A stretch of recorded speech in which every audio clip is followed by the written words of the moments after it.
The photographs all appear to have been taken on a professionally lit soundstage, which could have easily been part of their billion-dollar simulation project. And when you compare scenes from the Apollo moon landing footage with scenes from Stanley Kubrick's 2001 A Space Odyssey, there is strong evidence that the exact same technology was used. In the late 60s, a state-of-the-art front projection system developed by Scotchlite allowed Kubrick to simulate expansive backgrounds by projecting them onto a large screen made with small glass beads.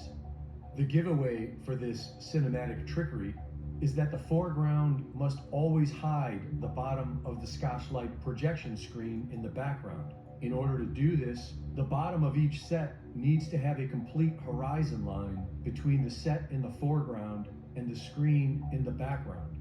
And we can see this signature in all the Apollo images. We can also see light refraction off the glass beads in the Scotchlite screen.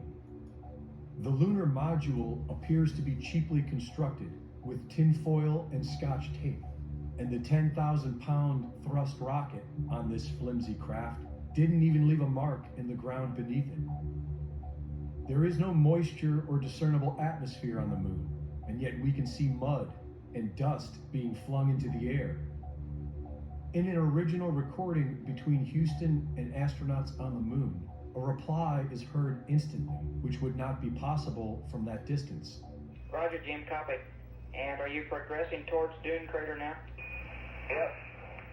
The same recording was then edited for a public broadcast, and 4 seconds were added. Roger, Jim, copy.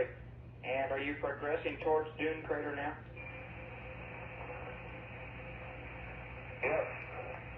And when they supposedly left, there was no visible flame on the lunar module, even though hypergolic fuel visibly burns in a vacuum. And we never hear the 140 decibel rocket engine which the astronauts are sitting on top of. 40 feet down, 2.5. Picking up some dust. 4 forward, drift into the right level. That's 8.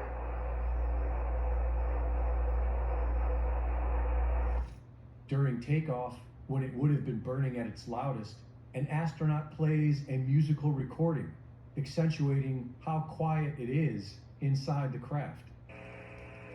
99 Pro. This lift off, automatic.